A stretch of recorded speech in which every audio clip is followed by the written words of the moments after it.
Alors, on l'a répété encore et encore, la data, c'est le pétrole du 21e siècle. C'est pourquoi beaucoup d'entre vous ont des DMP. Vous levez la main, ceux qui ont des DMP, ceux qui ont installé des DMP? Je disais beaucoup d'entre vous, peut-être que je raconte des bêtises. Non, non, quand même, il y a une bonne moitié de personnes qui ont installé des BD. Eh ben, pour les autres ou pour ceux-là, on est ici pour partager les expériences, pour partager les insights, les bonnes pratiques. On va en voir quelques-unes en écoutant Michael Fromont de Commander Site, Rémi Delcombe de Crédit Mutuel et Johan Smalt de Promode qui vont nous donner quelques insights et quelques expériences sur la façon d'utiliser les data et la DMP. Messieurs, c'est à vous. Merci beaucoup. Bonjour à tous. Un petit plateau réuni autour de ce thème mythique qu'est la DMP. Alors, on faisait un petit sondage comme ça à main levée. Il n'y a pas de données officielles, mais il semblerait, de ce qui s'échange dans la communauté, qu'il y ait maximum 50 DMP qui soient actives en ce moment en France. Ça donne un point de repère. Ce qui veut dire que quand les projets ont démarré en 2014 pour Rémi, par exemple, on était encore plus bas. On démarre vite avec 6 questions. On va essayer de suivre, on a un petit timing, on va essayer de faire le moins de bêtises possible pour le respect du timing. Et juste un petit mot, Commanders Act, c'est le nouveau nom d'une société que vous avez peut-être connue, dont vous êtes peut-être client, qui est Tag Commander. Je passe vite là-dessus.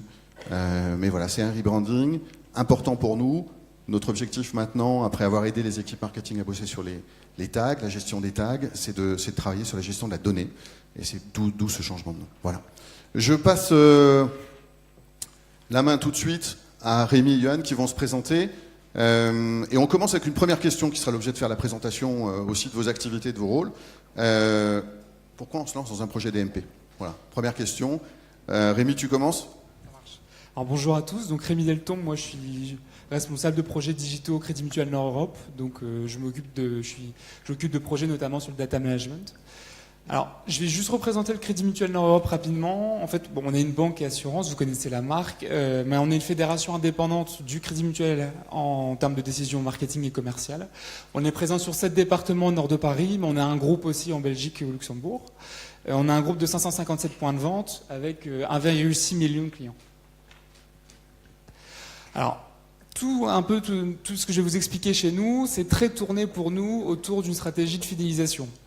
Parce qu'en fait, chez nous, au niveau du digital, la chance qu'on a, c'est que toutes les personnes arrivent de façon plutôt naturelle sur le site, ce sont des clients, ils se connectent, et donc on a déjà beaucoup de données qu'on peut exploiter sans devoir aller faire des actions d'acquisition. Alors pourquoi on a lancé chez nous un projet de DMP? C'est parce qu'en fait, comme toutes les banques classiques avec des agences, le modèle est basé sur le fait que le conseiller connaît les clients et sait quel produit lui proposer. Mais le problème, c'est que maintenant, nous, on n'a plus que 18% de nos clients qui se rendent régulièrement en agence. Donc on doit trouver d'autres moyens pour leur proposer des produits, pour améliorer la connaissance client et être pertinent vis-à-vis d'eux. Et la chance qu'on a, c'est que justement, on a toutes ces données du digital. On a 6 millions de connexions par mois de nos clients. Et quand les personnes vont se connecter, elles vont aussi aller visiter des produits, taper des requêtes dans le moteur de recherche, faire des simulations, commencer des formulaires. Et toutes ces données-là, pour nous, c'est une occasion de pouvoir détecter leurs intérêts, détecter leurs projets et pouvoir leur adresser vraiment des communications personnalisées ou justement aller demander aux conseillers ou téléconseillers de les rappeler sur tel ou tel sujet. Johan, je te laisse te présenter aussi et puis expliquer pourquoi on lance un projet DMP chez Promode. Bonjour, je m'appelle Johan, je suis chez Promode depuis 1 an et demi, je suis en charge de l'acquisition. Quand je suis arrivé chez Promode il y a 1 an et demi, l'ensemble du trafic était uniquement orienté pour faire du online. Donc on investissait de l'argent et on regardait la rentabilité de ces investissements en online. Aujourd'hui, quand on voit Promode, je vous le montre derrière, c'est 44 pays, 900 magasins, 11 sites web dédiés qui couvrent l'ensemble de l'Europe. 90% du chiffre d'affaires est fait, je pense chez vous aussi, en magasin. Aujourd'hui, on avait donc une grosse problématique. 100% des investissements sont online et regardés uniquement online, et 90% du chiffre d'affaires est fait en offline. Problème, solution, une DMP. On a fait un tour de table, on a rencontré pas mal d'acteurs. On a choisi, vous vous doutez, Commander Act, notamment à cause du TMS, et de la vision de l'équipe qui me paraissait hyper importante. Et aussi au niveau ROI, parce que je pense qu'il y a des budgets ici qui sont incontrôlés. En mettant en place Commander Act, on a supprimé d'autres outils, on a remplacé d'autres outils pour tout regrouper dans l'outil Commander Act, la mesure, le trafficking et la rentabilité et la mesure. Voilà pourquoi. Une première question tous les deux. Souvent, on a du mal, ou en tout cas c'est une des questions qu'on voit passer souvent. Tout le monde est familier du CRM, hein, c'est un point de repère qu'on a à peu près tous, quelle que soit notre culture. En revanche, le terme de DMP est parfois un peu plus confus. Comment se positionne dans vos maisons respectives le lien entre CRM et DMP? Johan, tu veux poursuivre peut-être? Aujourd'hui, on a vraiment la notion de CRM qui est gérée par une équipe à part. L'idée est vraiment de dire, ok, cette personne-là, je suis capable de la cibler. Il y avait vraiment le côté adressable qui est un point important et le non adressable que vous connaissez tous, qui était résumé sous trafic, sous acquisition. On ne savait pas vraiment à qui on parlait. Aujourd'hui, grâce à une DMP, c'est fini. Ce que je mets là aujourd'hui, je pense que la DMP, son rôle, c'est de rendre adressable le non adressable. Aujourd'hui, je suis capable de vous viser vous, et de vous dire en display sur AdWords, sur Facebook, et vous serez capable de le faire avec une DMP, il te reste autant de points. J'ai vu que tu as vu tel produit. Je sais que ça va t'apporter autant de venir chez moi. On est capable d'adresser. C'est fini le CRM, c'est fini l'acquisition. Aujourd'hui, c'est une seule unique chose, aider pour la DMP. C'est la DMP, le CRM de l'acquisition. Deuxième point, on réfléchit beaucoup, on veut faire upgrader notre outil CRM. Dans la nouvelle contrainte de l'outil CRM, c'est très simple. On va dire, il y a la DMP, il y a la CRM. Quels sont les flux que nous allons relier ensemble pour communiquer? La CRM va me donner des données pour la DMP et je vais donner des données à la CRM. On travaille ensemble avec deux outils très puissants. Dernier exemple, parce que tu me demandes de parler de chiffres. L'idée, aujourd'hui, quand un email est envoyé, on est capable d'avoir les résultats de l'impact de cet email sur le offline.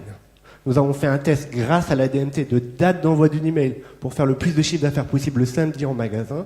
Le résultat du test est simplement hyper important. On parle de plus 30% de chiffre d'affaires en plus. Rémi, pour compléter sur cette partie-là, le lien entre CRM et DMP dans un groupe bancaire? Alors, nous, de notre côté, on est plutôt dans une logique de fidélisation. Alors, dès lors qu'on veut pouvoir s'adresser à nos clients et être vraiment pertinent, on est toujours obligé d'avoir des liens avec le CRM, les données du système d'information, les données digitales. Ne serait-ce que pour nous, dès le départ, quelque chose qui était très important, c'est la notion de sécurité, de confidentialité des données qu'on a dû traiter dès le départ, et qui fait que dès lors qu'on veut avoir des informations, même ne serait-ce que de contact, ou des informations sur l'éligibilité de produits, ou sur nous, ce qu'on appelle des cotations risques pour savoir si on peut donner des crédits ou pas aux personnes, on doit retrouver les données du système d'information et les confronter avant de communiquer à nos clients pour être pertinent. Une première remarque, on reviendra sur l'adressable et le non adressable dans la question suivante, mais concrètement, dans la façon dont vos business models fonctionnent, dont vos revenus sont créés, que change une DMP dans la manière dont vous travaillez? Alors peut-être Johan, pour démarrer, qu'est-ce que ça t'a apporté par rapport à la palette des outils dont tu disposais auparavant, d'avoir une DMP? Qu'est-ce que ça change dans le regard que tu as sur ton activité? Et puis la manière de travailler, la manière d'organiser l'ensemble. Pour moi, vous vous rendez bien compte qu'on est passé d'un modèle où on analysait à peine 5% du chiffre d'affaires à une analyse de quasiment 100% du chiffre d'affaires. On parle de plusieurs dizaines et de centaines de millions d'euros. Aujourd'hui, pour te dire ce qui a changé depuis qu'on a lancé la DMP il y a moins d'un an, l'ensemble du trafic des 11 pays est analysé en omnicanal. Ça veut dire qu'il y a des leviers first click, vous les connaissez tous, on a parlé tout à l'heure de last click, qui étaient avant carrément arrêtés ou vraiment minimisés. On pouvait plus se permettre de rentabiliser des investissements first click. Aujourd'hui, avec cette vision, on a multiplié le ROI, c'est pas vraiment, c'est faux, mais au-delà de vers 20%, on regarde chaque investissement sur son impact magasin. Du coup, tous les leviers, email, display, comparateur, blog, avant n'étaient pas rentables et arrêtés, sont relancés. Et vous verrez après qu'on va encore aller beaucoup plus loin dans cette approche. Voilà la différence d'une DMP. Rémi, pour compléter sur ce point-là, dans la partie, dans la conduite des opérations digitales dans un groupe bancaire, là aussi, puisque c'est souvent des machines plus complexes, qu'est-ce que ça change?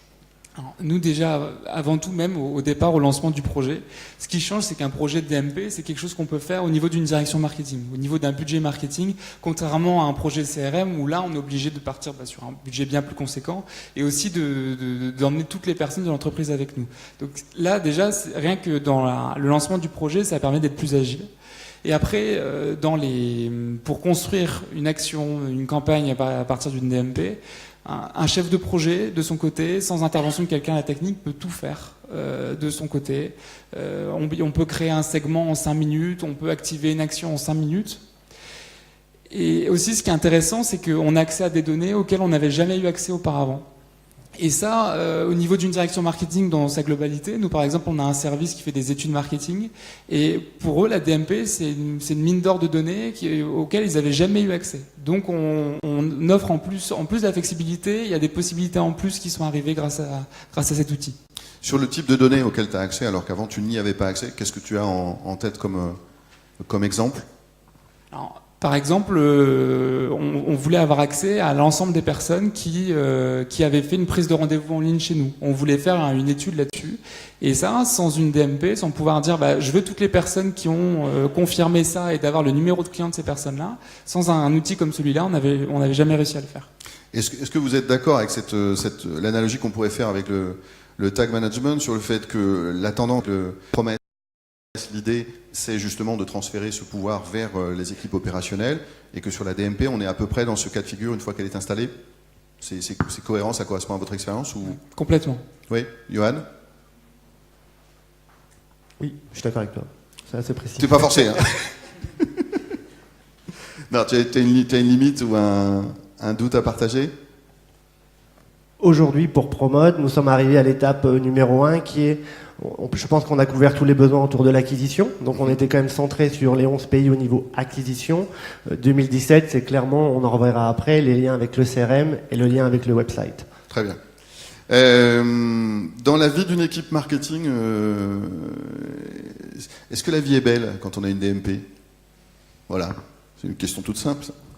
Mais ouais, est-ce que ça rend est-ce que ça rend possible plus facilement les choses? Est-ce que les idées que vous aviez, les idées qui sortent des réunions brainstorm que vous faites, etc., est-ce que ça participe à l'accélération de la mise en place de vos idées? Alors effectivement, nous, de notre côté, c'est vrai que ça facilite beaucoup de choses parce que il y a l'agilité de la mise en place des campagnes et c'est aussi que c'est un projet que les autres équipes de l'entreprise s'approprient assez facilement. Et c'est vrai que en fait, c'est quelque chose qu'à la base, nous on a lancé du côté digital, mais très vite, ça prend sur d'autres services de l'entreprise. Et du coup, de ce côté-là, donc on a l'agilité, mais on a aussi beaucoup plus de transversalité avec un projet comme celui-là. Je trouve que ça redonne une nouvelle dimension à une équipe marketing pour Promode. Encore une fois, très concentrée sur le online. Aujourd'hui, toutes les équipes regardent leurs résultats. Déjà le site web, déjà l'emailing, et voient la force de son action. On est vraiment dans la motivation de chaque individu, puisqu'il va voir qu'au lieu de faire 3-4 000 euros de chiffre d'affaires avec son action, non, c'est pas ça que tu as fait, c'est 30 000. Et à chaque fois que je leur dis ça, je vois des sourires dans leur visage, que ça soit du plus petit niveau ou au directeur. Voilà, c'est vraiment pour l'humain la force. Ok. On va passer au use case que vous avez mis en place autour de ces deux projets. Alors on a choisi un angle un peu particulier aujourd'hui. On a choisi de se concentrer. La DMP, vous avez vu, lu sans doute beaucoup de contenu et vu beaucoup de conférences sur ces sujets-là. On a choisi un angle un peu particulier pour aujourd'hui, qui était l'omnicanal, parce que je trouve que la DMP a des vertus particulières quand on est dans un environnement omnicanal, parce que c'est là qu'il y a des silos, c'est là qu'il y a des technos différentes, c'est là qu'il faut faire de la transversalité, et que c'est donc un terrain de jeu un peu plus compliqué. Et c'est un terrain de jeu où la DMP prend ses lettres de noblesse d'une certaine façon. Alors, on bascule sur les use cases. Rémi, est-ce que le terrain de jeu du DMP, pour faire une question simple pour démarrer, est-ce que le terrain de jeu du DMP, c'est uniquement le digital? Voilà. Qu'est-ce que tu fais sur le digital? Qu'est-ce que tu fais en dehors? Et où est la valeur? Alors en fait, le digital, au départ, c'est un peu l'évidence. Si on veut commencer assez vite, on met en place des use cases digitaux qui permettent assez vite d'avoir des chiffres, des choses à communiquer. Donc nous, on a commencé par des choses très simples. On fait de la personnalisation sur le site, on fait du trigger email. La force d'un outil comme celui de Commanders Act, c'est aussi que c'est couplé avec un outil de tag management. Donc ça permet aussi d'activer des solutions en fonction de l'appartenance à un segment ou non. On peut activer des solutions de chat, des solutions de sondage. Donc on peut faire déjà pas mal de choses. Et on a déjà des résultats qui sont très intéressants. On voit des taux de conversion qui sont jusqu'à x6. On a des performances email qui sont multipliées par 3. Mais malheureusement, nous, en tout cas, de notre côté, c'est pas ça qui nous a permis de faire du volume. Il n'y a qu'à partir du moment où on est passé en omnicanal, c'est-à-dire que nous, on a envoyé les clients qui étaient vraiment chauds, on les a envoyés vers des plateformes téléphoniques pour prendre des rendez-vous après en agence. Et c'est qu'à partir de ce moment-là, on a commencé à avoir du volume, on a commencé à avoir des chiffres de vente. Et pour vraiment emmener une entreprise et pour vraiment avoir des chiffres de ROI sur un tel projet, pour nous, l'omnicanal était une obligation. Et comme quel use case, par exemple, tu as eu l'occasion de traiter en omnicanal? Est-ce que tu peux donner quelques exemples d'applications concrètes qui répondaient aux enjeux de ta banque? Alors, par exemple, je peux peut-être donner 2 exemples. Quelque chose qu'on fait très couramment, c'est on veut savoir quels sont les intérêts de nos clients au niveau d'un projet auto, par exemple. Donc, ce qu'on va faire, c'est que on va récupérer toutes les personnes qui ont commencé une simulation auto mais qui l'ont pas terminée. Où on a aussi une partie où on propose des ventes de voitures ou des personnes qui ont visualisé des voitures sur ce site-là et qui sont pas allées jusqu'au bout, et on va les transmettre ces contacts aux plateformes téléphoniques qui vont appeler pour prendre rendez-vous et ensuite rendez-vous en agence. Donc ça, c'est un premier exemple. Donc ça veut dire que tu prends tes propriétés web et mobiles. Tu captes l'intérêt de tes visiteurs pour un certain nombre de sujets. Comme ils sont identifiés puisqu'ils viennent sur le site pour consulter leur compte, par exemple, tu es dans un cas un peu particulier, effectivement, vu ton activité, tu utilises ensuite cette information pour nourrir tes process de campagne. Tout à fait. C'est le résumé? Tout à fait. Okay. Deuxième cas sur lequel tu as pu travailler. Alors, deuxième exemple où là on a couplé un peu plus avec du média, mais c'est que on a un produit où en fait on souhaite vendre des produits de défiscalisation immobilière en faisant des programmes immobiliers, et c'est quelque chose où on a assez du mal à récupérer des contacts, on a du mal à adresser ces personnes-là, de savoir quelles sont les personnes intéressées ou pas. Et si on couple ça avec une action média, de voir toutes les personnes qui ont cliqué sur une bannière, qui ont visité une landing page, etc., on récupère toutes ces personnes-là et on les appelle, et on a multiplié peut-être par 50 le nombre de personnes sur un mois qu'on a arrivé à récupérer sur cet intérêt-là. Très bien. Est-ce que tu veux commenter on a pour une fois, je suis sur le bon slide. Est-ce que tu veux commenter un petit peu le process chez toi, qui est en fait transversal, il s'applique là au crédit auto, mais il concerne l'ensemble des projets sur lesquels tu as travaillé. Est-ce que tu veux qu'on le parcourt ensemble, entre guillemets, pour voir un peu la mécanique? Bien sûr. Alors ça, en fait, c'est la mécanique globale. On commence d'abord par collecter, parce qu'on a mis un plan de marquage sur l'ensemble de notre site internet pour récupérer les intérêts de nos clients. Et en fait, on va collecter tout ce qu'un client peut faire sur notre site internet. Donc on va collecter ses visites de pages produits, de pages univers, ses requêtes dans le moteur de recherche, s'il a abandonné un formulaire, tous les clics sur les campagnes, les bannières, les emails, les visites sur les guides, les articles, tout ce qui est simulation également. On va stocker tout ça donc dans une DMP. Nous, on le stocke pour une période de 6 mois. Et après, on va les segmenter par niveau d'intérêt. On va dire tel comportement, ça correspond à l'intérêt faible, tel comportement à l'intérêt modéré, et tel comportement à l'intérêt fort. Ensuite, à partir de ces segments, en fonction que l'intérêt soit faible, modéré ou fort, on ne va pas mettre le même levier d'exploitation derrière. Si l'intérêt est fort, on va passer en omnicanal. Si l'intérêt est modéré, on va plutôt privilégier quelque chose comme l'email. Et si l'intérêt est faible, on va rester sur le digital avec l'exploitation sur le site. Et enfin, toutes les personnes qui sont rentrées dans un niveau d'intérêt, on va aller regarder le mois d'après toutes les réalisations commerciales qu'il y a pu y avoir, tous les entretiens, pour avoir vraiment une traçabilité complète sur tout ce qu'on fait. Sur l'exemple de l'exploitation omnicanal, c'est-à-dire le moment où finalement tu quittes la sphère de confort qui est les outils email ou la perso du site, donc tu transmets ça à un call center. Quel est l'accueil et qu'est-ce que ça donne en termes de performance? Alors, on a suivi ça de près quand on a envoyé ça auprès des plateformes téléphoniques. Alors déjà, au niveau du message, il faut le travailler un petit peu. C'est que nous, on a fait en sorte que les téléconseillers disent pas bonjour, on vous appelle parce qu'on a vu que vous avez fait ça sur Internet. C'est bonjour, votre conseiller souhaite vous rencontrer à propos de tel produit. Est-ce que vous souhaitez rencontrer parce qu'on a une offre en ce moment pour vous? On s'arrête là.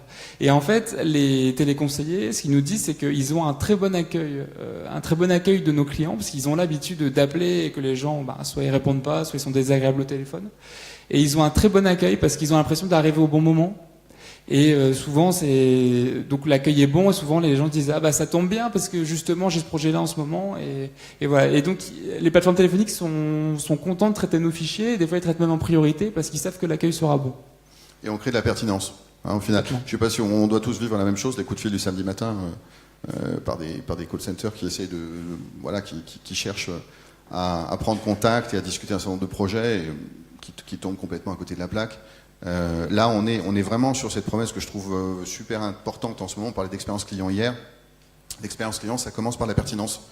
C'est-à-dire que si vous, au moment où vous engagez la conversation, vous tombez à côté, forcément, ça risque d'aller moins loin. Donc là, on est à la fois dans quelque chose qui est non intrusif.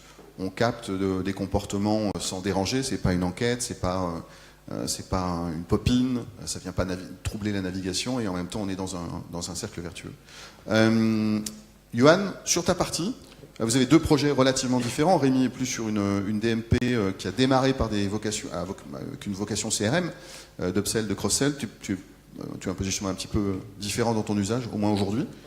Qu'est-ce que tu peux partager comme use case? Oui. Tu peux montrer? Pardon. J'ai mis 3 exemples permettant d'illustrer le lien entre le digital et le mortal, le offline chez Promode. Un truc en projet, quelque chose qu'on a déjà fait, quelque chose qu'on est en train de faire. Donc le plus en projet, c'est les tablettes magasins. Vous devez sûrement avoir des tablettes en magasin. L'idée est de demander à la DMP d'alimenter la tablette en magasin pour que quand la cliente arrive et s'identifie avec son nom, son prénom, son email, sa carte de fidélité et bien sûr demain son mobile, on soit capable d'alimenter notre équipe commerciale en magasin avec les préférences du produit, les produits la dernière fois, est-ce qu'il y a un souci client en cours, pour vraiment aider. On est vraiment là pas pour remplacer la conseillère de vente, mais pour aider la conseillère de vente à fournir le meilleur service et à passer le meilleur temps avec la cliente. Ça, c'est vraiment le projet. Autre idée, en cours, nous faisons beaucoup de retargeting, comme probablement certains d'entre vous. Le truc, c'est que quelqu'un vient sur le site, regarde des produits, il met dans son panier, va acheter en magasin, on ne sait pas. On ne sait pas que la personne a acheté son panier. Donc, on continue le retargeting, Projet en cours, on va passer là dans les semaines qui arrivent, la donner à nos partenaires de retargeting pour modifier le retargeting sur cette personne, pour l'arrêter de manière le même produit, mais pour commencer à faire du cross-selling. Ça c'est live, et ça c'est plutôt sympa. Donc dans ce cas-là, tu arrêtes, tu fais un stop retargeting sur les produits classiques, voilà, juste vu, exactement, pour faire du cross-selling et de l'upselling. Et tu réalloues le budget pour travailler sur d'autres sujets qui sont le cross-selling. Ou d'autres produits, exactement. Ok. Il faut savoir que nos partenaires de retargeting sont très puissants en termes de ciblage, donc on est vraiment de travailler avec. Le dernier, pas des moindres, qui est fait, qui a été validé et éprouvé. Aujourd'hui, quand vous passez dans un magasin Promode, vous allez soit être porteur de la carte de fidélité, soit vous allez donner votre email pour recevoir un e-ticket, on est de plus en plus à le faire, ou vous allez être anonyme. Si vous n'êtes pas anonyme, je récupère la donnée, on va la digitaliser, et du coup, je suis capable de vous faire des publicités par rapport à votre achat offline. C'est très nouveau. Avant, on partait toujours de la visite, la personne est venue sur le site pour déclencher quelque chose. Là, c'est la personne est passée en magasin, et du coup, je me dis, ok, je vais la travailler. Les premiers tests montrent des résultats de transformation qui sont juste exponentiels, bien supérieurs à des opérations de display très performantes. Donc, on est très content, x2, x3. Voilà. Très bien. Donc il y a dans vos deux projets en tout cas cette logique de réconciliation des différents silos, des différents canaux sur lesquels vous bossiez. Et ces canaux, finalement, vous êtes arrivé à des stades. On a démarré presque ces projets par ces angles-là, qui sont presque les plus compliqués. Vous allez ensuite migrer sur d'autres thématiques. Mais vous avez déjà atteint ce moment où vous raisonnez en omnicanal dans vos décisions d'investissement et dans vos pratiques, dans la gestion de vos campagnes. On a traité 2-3 cas. Il y a quand même des choses qui n'ont pas encore été faites. Donc, quelles sont les prochaines étapes que vous avez inscrites dans le parcours de ce projet? Johan, tu veux peut-être poursuivre tes prochaines étapes? Excuse-moi avec les slides, je ne suis pas. Hop, non. Très simple, c'est bien celui-là. 3 sujets que j'ai envie de partager avec vous aujourd'hui.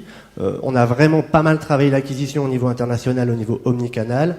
2 gros sujets. On va lier la DMP avec un outil sur notre site pour augmenter le niveau de personnalisation du site avec l'ensemble des datas qui sont données dans la DMP. Objectif numéro 1, premier semestre. Deuxième semestre, on va plugger la DMP avec notre outil de CRM pour augmenter l'efficacité et la personnalisation dans le ciblage, mais aussi dans les emails qui sont envoyés. Deuxième objectif. Troisième objectif, qui est aussi celui-ci en cours, celui qu'on a développé ensemble. Quand j'ai rencontré les différents partenaires de DMP, je leur ai demandé, ok, tu me donnes toute la data, je fais quoi avec? Et j'ai dit, moi je cherche quelqu'un qui va m'aider à travailler cette data, à me trouver les variables discriminantes sans que j'ai à les dire. J'ai pas à dire, c'est cette page-là qui compte. Quelles sont les variables discriminantes pour atteindre un objectif numéro 1 et numéro 2, après que tu as ces variables discriminantes, que tu les utilises en temps réel. Premier exemple, on dépense beaucoup en retargeting, je le dis une nouvelle fois. Je reste persuadé que le retargeting a un rôle hyper important dans la transformation. Par contre, il n'est pas nécessaire à chaque fois. Postulat de départ. Donc j'ai demandé dès le départ, est-ce que tu es capable de me définir quelles sont les variables discriminantes pour diminuer et arrêter le retargeting quand cette personne vient sur scène. Vient en boutique et boutique online. C'est chose faite, nous sommes en bêta, nous avons déterminé les variables discriminantes, nous sommes déjà capables de dire sur telle personne, nous n'actons pas le retargeting interne, display, email, la personne va revenir naturellement et nous pouvons diminuer le budget et de le réallouer sur des segments plus difficiles à faire transformer. Voilà. Très bien. Je refais un petit commentaire là-dessus. Bon, je pense que le concept du tag management, vous le connaissez, c'est souvent résumé à la gestion du cycle de vie des tags. Je veux mettre en place un tag, je veux le retirer, je veux modifier son paramétrage, etc. Ça, c'est une première approche, bien sûr, c'est la partie la plus basse. La deuxième partie, c'est de donner un petit peu d'intelligence à ce petit cerveau qui va activer ou désactiver des tags. Alors, on l'utilise notamment dans les applications pour la mise en conformité avec la Privacy CNIL et puis le GDPR 2018. Donc, il y a une question qui est posée aux visiteurs et en fonction de ça, vous activez, désactivez pour mettre en conformité. Mais il y a aussi toute une partie smart marketing qui est importante, qui consiste à dire finalement ce petit bras qui va exécuter, qui va activer ou pas des tags, il faut que petit à petit il ait un peu plus d'intelligence que la moyenne et qu'on soit capable de venir économiser, optimiser, rationaliser un certain nombre d'actions et de personnaliser le parcours client et son expérience au travers de l'intelligence que vous mettez dans les règles business. Voilà. Donc pour nous, c'est à la fois la poursuite de l'histoire du tag management et en même temps un lien évident avec la data et la DMP. Juste pour rebondir, dès le départ, nous, on s'est dit, le TMS, c'est le premier collecteur de données et c'est le premier connecteur de données avec l'ensemble de nos partenaires. Il était pour nous assez primordial d'avoir une DMP intégrant un TMS. Rémi, sur les prochaines étapes de ton projet, qu'est-ce que tu peux partager ? Alors sur les prochaines étapes, avant tout, donc ce serait de pouvoir multiplier aussi les leviers aussi bien de collecte que d'exploitation. Alors au niveau de la collecte, là, pour l'instant, on récupère surtout les informations qui sont donc sur notre site internet et sur notre site mobile. Donc on veut aussi récupérer des informations, même si c'est toujours sur nos clients, on veut récupérer des informations, par exemple, sur d'autres sites. Alors on peut faire ça sur d'autres sites qui nous appartiennent, des sites du groupe, des choses comme ça. Mais ce qui nous intéresserait aussi, c'est de récupérer des informations sur des sites de partenaires. Donc des personnes à qui on n'est pas forcément dans le même domaine d'activité, mais à qui on aurait un intérêt de partager des données avec eux et de savoir que un client chez nous, il est allé sur un site d'immobilier, il est allé sur un site de voiture, et ça me permettrait de récolter des intérêts d'une autre façon. Donc d'ailleurs, si certains d'entre vous cherchent des partenariats, on peut en discuter. Ouais, ça rejoint pour ceux qui étaient là hier, ça rejoint l'idée. Première étape, vous prenez le contrôle de vos réseaux et vous analysez bien ce que les gens sont en train de chercher sur votre site. Et puis ensuite, évidemment, votre réseau, il est limité, il a sa taille. Donc, il faut essayer d'aller capter les intérêts de vos clients, de vos prospects, en dehors de votre réseau. Et donc, et c'est là que ce qu'on évoquait hier avec le thème du collaboratif entre marques peut avoir du sens. D'accord. Et autre étape. Et ensuite, au niveau de l'exploitation, c'est utiliser d'autres leviers. Alors, peut-être commencer aussi à faire d'autres leviers digitaux qu'on n'a pas encore exploités, par exemple les push notifications. C'est quelque chose qu'on fait pas encore, mais comme ça, dans l'écosystème de Commanders Act, il y a déjà des partenaires, il y a déjà des connecteurs qui sont mis en place. On pense à activer des leviers comme ceux-là, qui, surtout dans une logique de forte utilisation des applications mobiles, etc., dans le domaine bancaire, ça peut être quelque chose de très pertinent chez nous. Merci. Alors, peut-être qu'on peut demander aux gens s'ils ont des questions à poser sur la DMP. Oui, Qu'est-ce que tu en penses oui, En ça- fait, c'est fini là. Donc, on a 3 minutes encore. On a. vous n'avez pas des questions sur les 3 minutes? Si, on peut faire une séance. J'aimerais terminer un point sur les enseignements qu'ils Oui. ont tirés de leur projet. D'accord. Et puis après, on peut. D'accord. Alors, très mais ça peut être rapidement, rapide. mais ils sont Ça peut être rapides, rapide. c'est pas des bavards. ça. Non, je crois pas. Johan, une phrase de conclusion. C'est pas des sur, chochottes. Voyez grand, tout est possible avec une DMP, intégrez une personne qui connaît les sujets, et bien sûr définissez vos use cases avant de démarrer. Alors moi, j'ai juste rebondir sur ce que Johan dit, c'est voyez grand, mais commencez petit. Tout en voyant grand, c'est-à-dire de commencer par des cas d'usage qui sont simples, qui commencent pas sur le digital pour tout de suite mettre la main dans l'outil, avoir des cas concrets, et après pour aller crescendo sur les utilisations. Et pour rajouter juste une phrase là-dessus, eh ben non, je l'ai oublié. Ton vas-y m'a fait oublier mon truc. Je vais essayer de le retrouver. On passe aux questions. Ça, c'est une technique, c'est un voici C'est bon. qui avait une charge électrique. Oui, Alors, c'est ça. Voilà, qui a annulé ton idée qu'il y avait une charge électrique opposée. Quelqu'un veut intervenir sur la DMP? Une question, une réflexion? Non? C'est la déclaration de Bérou qui vous a hier. On a une question derrière aussi. On va se croiser, comme ça c'est très bien. Juste à partir de quel budget, à partir de quelle pression marketing, est-ce que c'est intéressant et est-ce qu'on peut rentabiliser finalement une DMP qui, en mise en place, n'est pas forcément donnée?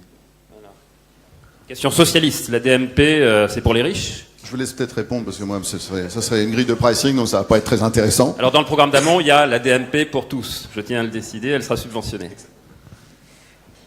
Qu'est-ce que vous donneriez comme retour sur ces sujets-là? Finalement, vous avez mené le projet, donc vous connaissez les factures, vous connaissez les retours. Quel feedback vous pouvez donner? Eux, ils ont les moyens, et c'est un sujet... Eh bien, merci. Non. je vous répondrai, on a pas mal remplacé d'outils, donc déjà on n'a pas investi plus. Ça c'est un premier sujet. Après, rencontrer les différentes personnes pour voir les différents tarifs, il y a des tarifs qui sont quand même assez différents. En parlant que de la partie économie fait sur les investissements en acquisition, et je parle bien que de ça, même pas de l'objectif de chiffre d'affaires, je pense que si votre budget marketing est 10 fois supérieur à la dépense que vous allez faire, vous allez vous y retrouver. Voilà. Je suis clair? On a une question de ce côté. Oui, bonjour. J'ai une question. En fait, la DMP, est-ce qu'on en met une en place uniquement quand on a un site avec du e-commerce ou à partir de quand on peut se dire ok, je vais mettre en place une DMP dans la mesure où nous, par exemple, on a un site internet, donc je travaille pour KSC, on a un site internet, on a un programme de fidélité qui est en train de se construire. À partir de quand on peut se dire ok, je vais mettre en place une DMP? Dans le mot-clé que vous avez dans les mots-clés que vous avez prononcés, celui qui me semble le plus pertinent, c'est pas le e-commerce, c'est la carte de feed. C'est-à-dire qu'à partir du moment où vous cherchez à passer dans l'identification, la connaissance de vos profils clients, et capitaliser sur ce qu'ils viennent faire sur votre site, ça commence à avoir du sens. Voilà. Alors on va passer au geste d'amitié comme à l'église, que je fréquente pas personnellement, mais vous allez networker entre vous, c'est les 10 minutes de networking, hein, pas vrai Anissé? Exactement, c'est le moment où justement on va pouvoir réfléchir un peu sur tout ce qui vient d'être dit, hein, stratégie de ciblage, utilisation de la DMP pour réconcilier différents canaux, c'est des choses qui ont été abordées. Vous avez tous un chef de table sur chacune des vôtres et donc la discussion démarre, on est là pour ça, hein, c'est ça aussi le BG, de pouvoir interagir, de pouvoir partager les expériences et on va faire ça toute la journée. On reprend dans une dizaine de minutes. À tout de suite. Merci messieurs.